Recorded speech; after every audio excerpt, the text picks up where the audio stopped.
Bharatiya Janata party నిజంగా చాలా దెబ్బ కొట్టింది, మనల్ని ఆవేదన ఉంది.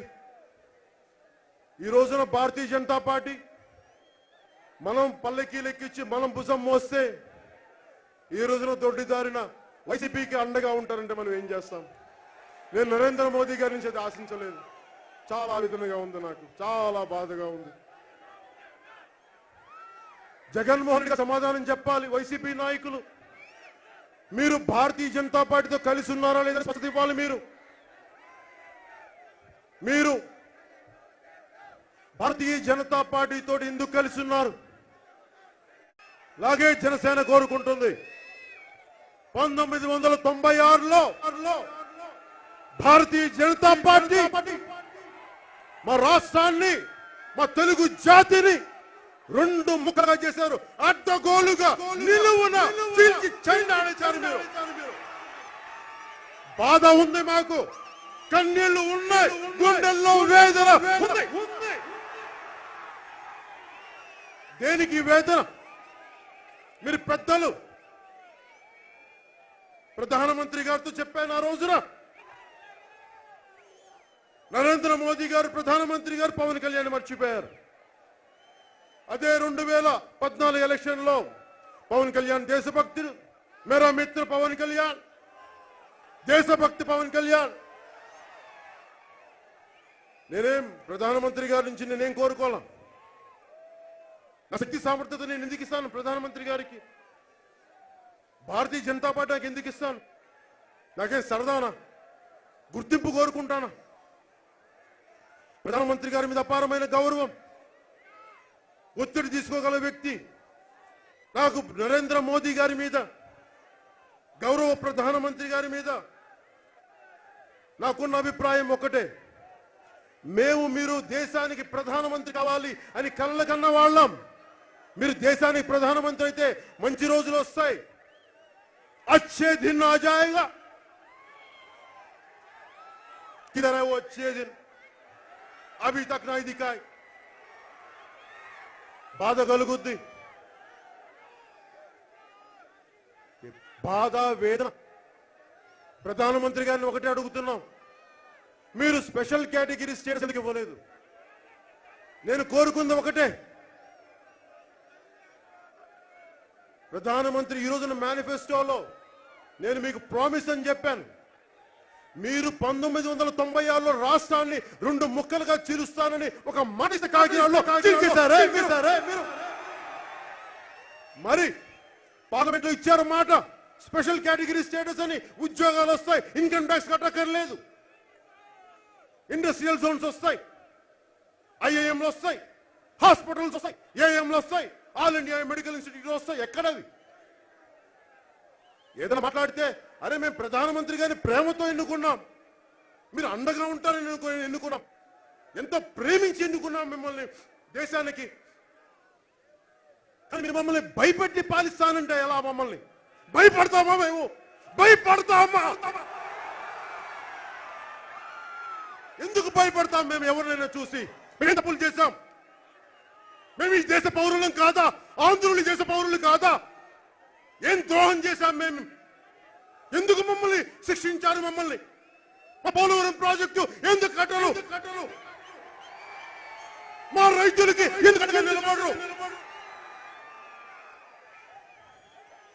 చంద్రబాబు గారు తప్పేమో. మీరు చంద్రబాబు గారి మీద కోపం చంద్రబాబు గారి మీద చూపించుకోండి, కానీ మా ఆంధ్ర ప్రజలను శిక్షిస్తానంటే ఎట్లా?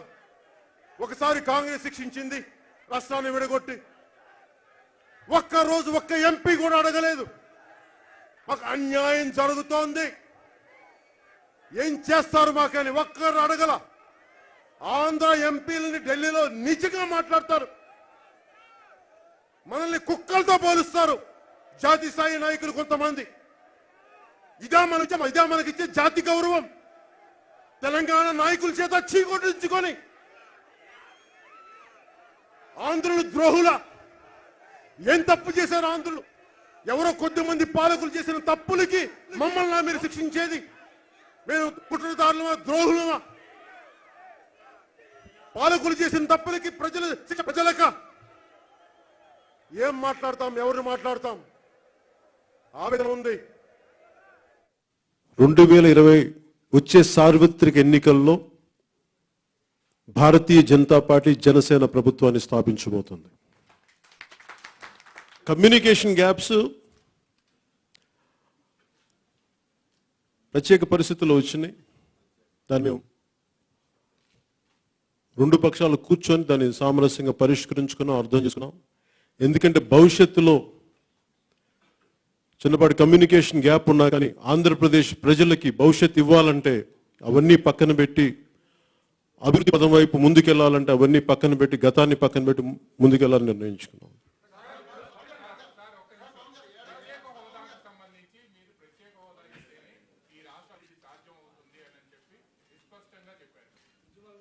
ఒక నిమిషం తీసుకో, ఇంకెవరు అడుగుతున్నారు?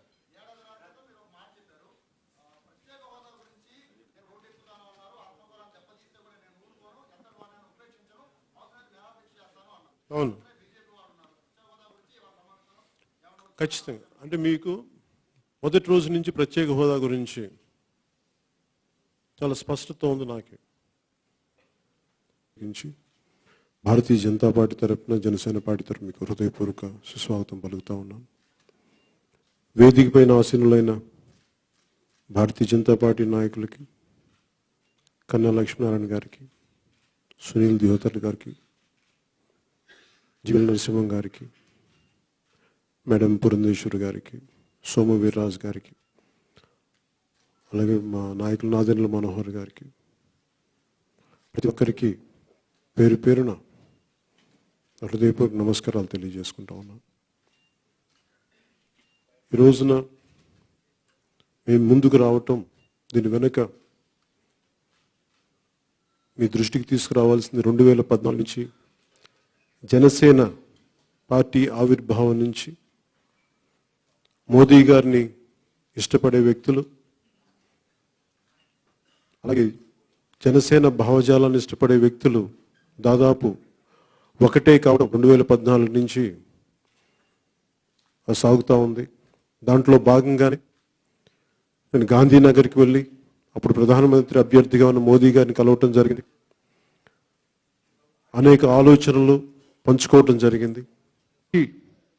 చాలా బలమైన అభివృద్ధికి అవకాశాలుగా ఉంటాయి అనేది మేము ఆ రోజు నిర్ణయం తీసుకోవడం జరిగింది. ఆ తర్వాత ప్రత్యేక పరిస్థితులు కొంత కమ్యూనికేషన్ గ్యాప్ వచ్చింది. గత ఎన్నికలు అయిపోయినప్పటి నుంచి అనేక దఫాలుగా, ముఖ్యంగా గత 2.5-3 నెలలుగా అనేక దఫాలుగా అనేక స్థాయి ఆర్గనైజేషన్, భారతీయ జనతా పార్టీ ఆర్గనైజేషన్లో ఉన్న చాలా పెద్దలతో అందరితోటి ప్రముఖంగా చర్చలు జరిపి, లోతుగా చర్చలు జరిపి ఎక్కడ కమ్యూనికేషన్ గ్యాప్ వచ్చింది, 2014లో ఇంత బలంగా పార్టీకి అండగా నిలబడి మరి ఎక్కడ మన కమ్యూనికేషన్ గ్యాప్, ఇవన్నీ సవరించుకొని భవిష్యత్తులో ఆంధ్రప్రదేశ్ భవిష్యత్తు కోసం, రాష్ట్ర ప్రయోజనాల కోసం ఖచ్చితంగా కలిసి భారతీయ జనతా పార్టీ, జనసేన కలిసి ముందుకెళ్లాలని చాలా బలంగా నిర్ణయించుకున్నాయి. ఈ క్రమంలో మన ఢిల్లీకి వెళ్ళి ప్రముఖుల పెద్దలందరినీ కలిసి వారు దాని గ్రీన్ సిగ్నల్ ఇచ్చిన తర్వాత ఇది సునీల్ దియోదర్ గారు ఆంధ్రప్రదేశ్ ఇన్ఛార్జిగా ఉన్న ఆయన ఆధ్వర్యంలో దీనిని ఈ రోజున భారతీయ జనతా పార్టీ, జనసేన కలిసి సంయుక్తంగా అలయన్స్ని ముందుకు తీసుకెళ్తున్నాం. ఈ అలయన్స్ స్థానిక ఎన్నికల నుంచి భవిష్యత్తులో సార్వత్రిక ఎన్నికల వరకు బలమైన సుస్థిరమైన పాలన, అవినీతి రహిత పాలన, కులతత్వంతో, కుటుంబ పాలనలతోటి, అవినీతితోటి నిండిపోయిన రాజకీయ వ్యవస్థని భారతీయ జనతా పార్టీ, జనసేన ప్రక్షాళన చేయడం చాలా బలమైన నిర్ణయం తీసుకున్నాం. ఇబ్బంది పెట్టిన ఆ రోజు నేను అమరావతి ఇష్యూలు కూడా చెప్పాను. ఇంత పెద్ద రాజధానిని కట్టడం ఇంత తక్కువ సమయంలో అసంభవం అని. ఆ రోజు 2015లో నేను పెనుమాకులు చెప్పింది 33,000 ఎకరాలు సేకరించే రేపు పొద్దున వేరే కొత్త ప్రభుత్వం వస్తే రైతులకు ఎవరు బాధ్యత తీసుకుంటారనేది. ఈ రోజున మా భయాలు నిజమైనవి. ఈ రోజున రైతులు రోడ్ల మీద పడ్డారు. 5 కోట్ల మంది ప్రజల ఆకాంక్షని వైసీపీ ప్రభుత్వం నీరుగార్చేసింది. ఆ రోజున రైతులకి భరోసా కల్పిస్తామని చెప్పి టీడీపీ ఈ రోజున వాళ్ళకి బలంగా నిలబడలేకపోయింది. ఇవన్నీ మాకు చాలా, అందుకని ఈ రోజున ఆంధ్రప్రదేశ్ రక్షణ కోసం అలయన్స్ని, ఆంధ్రప్రదేశ్ ప్రజల రక్షణ కోసం, ఆంధ్రప్రదేశ్ అభివృద్ధి కోసం అన్కండిషనల్గా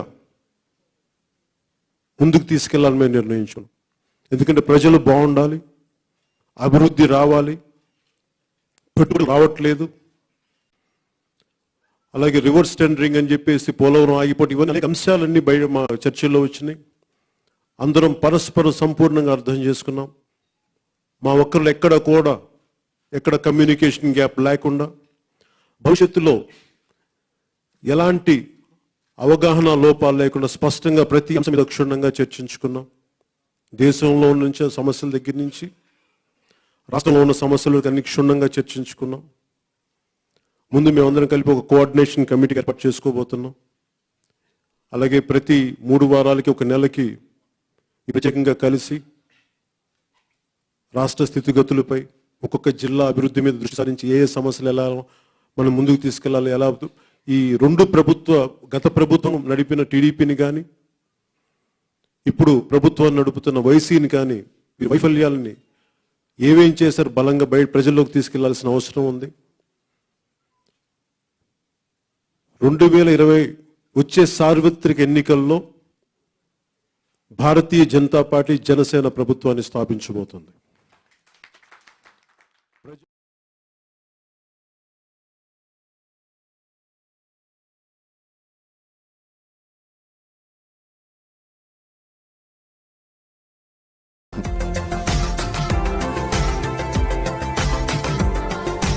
మరిన్ని అప్డేట్స్ కోసం మా ఛానల్ని సబ్స్క్రైబ్ చేయండి.